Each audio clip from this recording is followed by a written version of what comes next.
നട്ടാപ്പൊരു വെയിലത്ത് വിശപ്പ് കാരണം കട്ടപ്പുറത്ത് കയറ്റേണ്ടി വരുമോ കർത്താവേ എന്നോർത്ത് ചോറ്റാനിക്കര വഴി കോട്ടയത്തേക്ക് വിട്ടപ്പോഴാണ് പെട്ടെന്ന് നല്ല ഉഗ്രം ബിരിയാണിയുടെ മണം മൂക്കു തുളച്ച് കയറിയത്.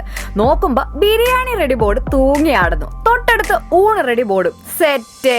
പിന്നെ ഒന്നും നോക്കിയില്ല, അമ്മാടിമലയിലെ മീനൂസ് ഹോട്ടലിന് മുന്നിൽ വണ്ടി സഡൻ ബ്രേക്ക്. ഇടിച്ചുകുത്തി ഓടിച്ചെന്ന് നോക്കുമ്പോഴുണ്ട് ഒരു കുഞ്ഞി കടയാണ്, പക്ഷെ ലുക്കിലെന്തിരിക്കുന്നു, വർക്കിലല്ലേ കാര്യം.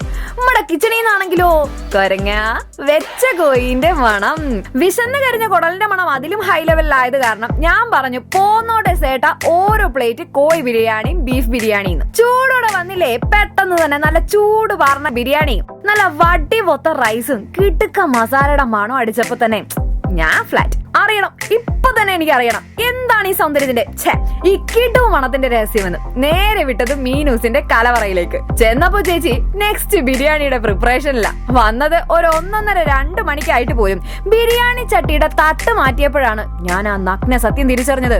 വി ആർ ഓൺ ടൈം എന്ന്. ലേശം ഒന്ന് അങ്ങോട്ടോ ഒന്ന് ഇങ്ങോട്ടോ മാറിയിരുന്നെങ്കിൽ ഗുദാഹവ ബിരിയാണി കാലിയായേനെ മോനെ.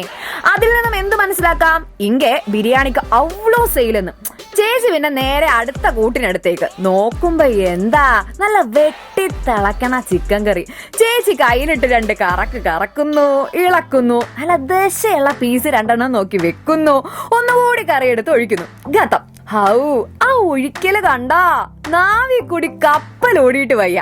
കൂടെ ചേച്ചിയുടെ ആ നൈസ് സ്മൈല് കൂടി ആയപ്പോ സംഗതി കളറായി മക്കളെ. പിന്നെ നേരെ പാത്രത്തിലേക്ക് തൊട്ടുകൂട്ടാൻ നല്ല കിട്ടുക്കാച്ചി പുളിയുള്ള ഒരു നാരങ്ങാച്ചാറും അച്ഛനും പിച്ചലും വെട്ടി കണ്ടിച്ചിട്ട സവാള ഇട്ട സലാസും കൂടി അങ്ങ് കൂട്ടി പിടിപ്പിക്കാൻ റെഡിയാക്കി നേരെ കസ്റ്റമേഴ്സിന് മുന്നിലേക്ക്. അത്രയും കണ്ടു നിൽക്കാനുള്ള ത്രാണി എനിക്ക് കിട്ടിയത് തന്നെ ഭാഗ്യം. പിന്നെ കയ്യും കഴുകി നൈസായിട്ട് വന്നിരുന്ന് കുന്നുപോലെ കമത്തി വെച്ച ബിരിയാണി തട്ടി പ്ലേറ്റിലേക്ക്. ഞാൻ നോക്കുമ്പോ എന്റെ ബിരിയാണി മുട്ടയിട്ടു. ഇതെന്ത് മറിമായം എന്ന് ആലോചിച്ചപ്പോഴാ ചേച്ചി ബിരിയാണിക്കകത്ത് മുട്ട വെച്ച വിഷ്വൽ ഞാൻ കണ്ടില്ല കോപ്പിയേട്ടാ, കണ്ടില്ല. പിന്നെ ഓരോന്നും കിള്ളിപ്പെറുക്കി തട്ടോട് തട്ട്. ചിക്കൻ ബിരിയാണിയിൽ നല്ല ഉഷാര പീസുകളാണെങ്കിൽ ബീഫ് ബിരിയാണിയിൽ ബീഫിന്റെ ആറാട്ടാണ്. ആ ചാറും ഇച്ചിരി ചിക്കനും ആ മുട്ടയുടെ ഒരു ഇച്ചിരി പീസും പിന്നെ ഇച്ചിരി സലാസും കൂടി കൂട്ടി ഒരു പിടിയങ്ങ പിടിച്ചാണ്ടല്ലോ.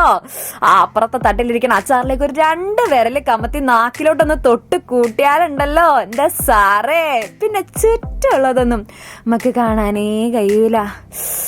നല്ല എരി, നല്ല അടിപൊളി ബിരിയാണി. എല്ലാം കഴിഞ്ഞ് കാശ് കൊടുക്കാൻ നോക്കിയപ്പോഴല്ലേ വെറും 210 രൂപ. ബില്ലൊന്നും മാറിയില്ലല്ലോ ചേട്ടാ, ഒന്നുകൂടി ഒന്ന് കൺഫേം ആക്കണമല്ലോ. അത് ബില്ല് മാറിയതല്ലായിരുന്നേ. അവിടെ ചിക്കൻ ബിരിയാണിക്ക് 110ഉം ബീഫ് ബിരിയാണിക്ക് 100ഉമാണ് റേറ്റ്. മീനൂസ് ഹോട്ടലും മുത്താണ്.